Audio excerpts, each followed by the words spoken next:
Hi, good morning. This is my backyard. I'm in Falls Church, Virginia. We are near Washington, D.C. in the U.S. We're about 5 miles from Washington, D.C. here in Northern Virginia. Just wanted to tell you a little bit about me and why I'm doing the Build Your Brand Challenge. As I said in my limiting belief story, I've always been willing to tell myself no, and I did that for a long time.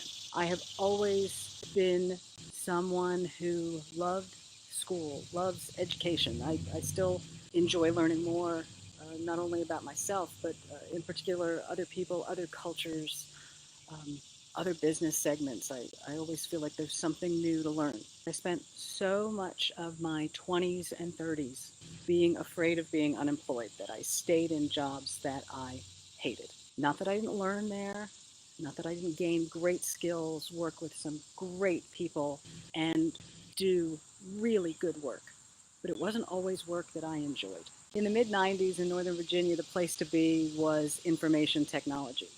And I went from a political background, we're not talking politics today, but I went from a political background here in the US and working on Capitol Hill, which I loved, took a deep dive into IT, which I learned I don't love. I don't need to know how the clock works. Just tell me what time it is.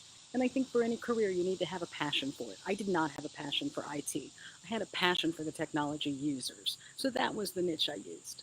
I have supported customers, clients, and colleagues all over the federal government, with most of my time being spent inside classified spaces. I'll leave it at that. So in 2010, I took a leap of faith. And with the support of some great friends and some great work colleagues who wrote recommendations, I was accepted into business school at the George Washington University here in DC. It's about 5 miles from me.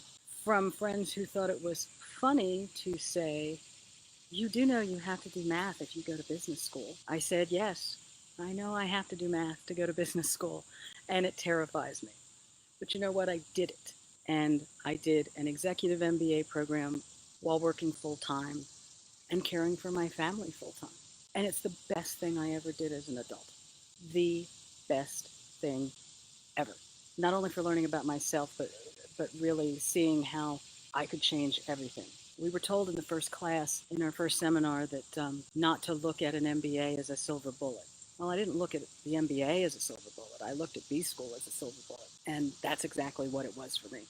So I earned my MBA in 2012, graduating with some honors, which I'm pretty proud of. But perhaps the biggest honor was when my professor in my second accounting class put my homework up in front of the entire cohort and asked me if I was an accountant. I can tell you, even now, there is nothing that made me feel any better at any point in business school. 2013, I left one of the big four consulting firms and started my own consultancy. To be honest, didn't do great. I keep it in hibernation. I won't say that it's completely closed, but it's definitely hibernating. In 2016, I founded MarshmallowMBA. So we are a gourmet, handcrafted marshmallow company based on my grandmother's recipe, and we're making gourmet marshmallows and marshmallow confections in 150 different flavors. The MBA, obviously, and Marshmallow MBA is mine.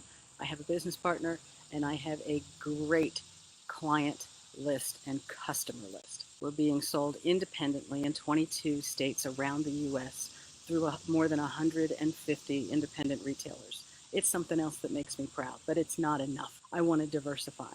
I want to use the business skills.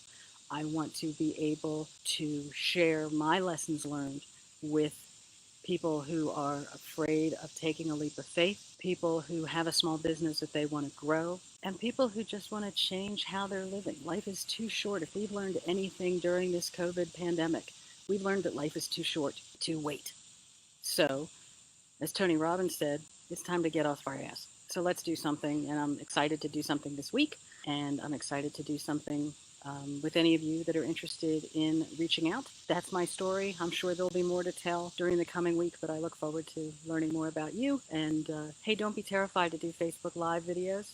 We've been doing them since April. I've been doing them since April, and I am the ambassador for hating cameras. So you just have to jump in and do it. So as my friend Michelle said, who posted this morning, just be like Nike. So thanks so much. See you soon.